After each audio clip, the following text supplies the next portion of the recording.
pores are exposed and through which exhaust gases or burn gases can come out.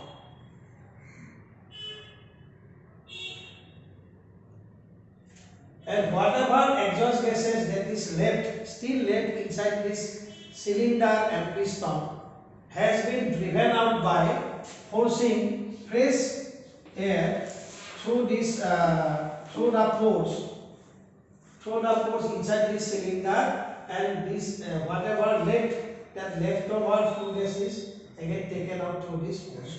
This mechanism is called scavenging. Forcing out that flue gases or burn gases from the cylinder is called scavenging. How can you force this fresh air? Through some air pump.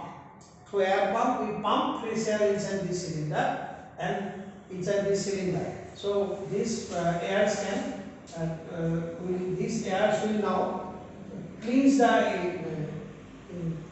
cylinder inside and comes out. So hot gases are driven out. Hot gases are driven out by compressed surge. This mechanism is called what? What do you call this mechanism? This mechanism is called scavenging. Scavenging is the mechanism of forcing out burn gases from the cylinder by means of compressed air pumped inside this cylinder. That is called scavenging. So now we have understood that here actually these pores of the cylinder walls actually acts as an exhaust valve. Exhaust valve, inlet valve and outlet valve. So these pores actually works as outlet valves. So it is evident that in two-stroke engine we don't have outlet valve. Among outlet in two-stroke engine we don't have outlet valves. Is that clear? As two-stroke, as you don't have this outlet valve, so it is in absence of exhaust valve is an advantage.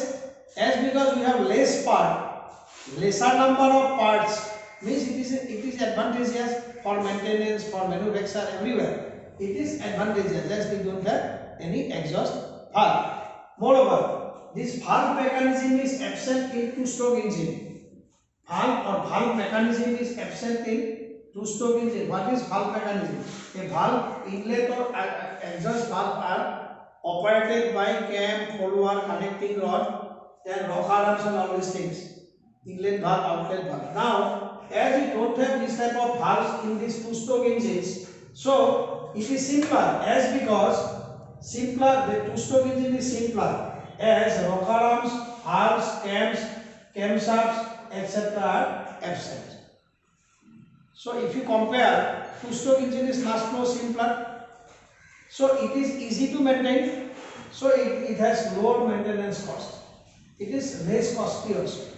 Two-stroke engine is less costly also. But one point you need to take care is there is possibility of loss of surge at intake.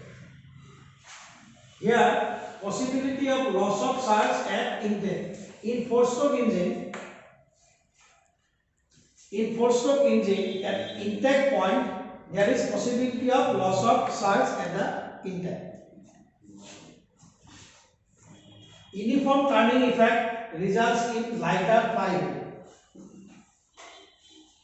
This point, as each revolution of the crankshaft will give you 1 power stroke.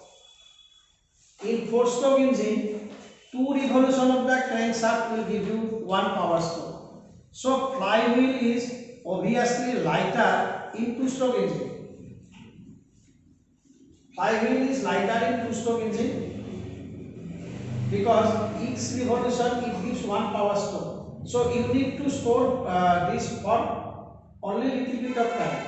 But in four-stroke engine, the flywheel have to store power because after every 2 revolutions only it is giving 1 power stroke.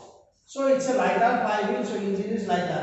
But moreover, the lighter flywheel engine is lighter, but uniform turning effect. What do you mean by uniform turning effect? Turning effect means that you need to turn the wheel. Flywheel will store energy and it will turn the wheel in other 3 strokes. Only in power stroke you have power. Other 3 strokes you need to turn. As in every cycle there is one power stroke. So in 2-stroke engine the turning effect is uniform. But in 4-stroke engine the turning effect is not that much uniform. Moreover, heavier flywheel. In 2-stroke engine, flywheel is lighter. So this much is the difference between 2-stroke and 4-stroke engine. So thank you.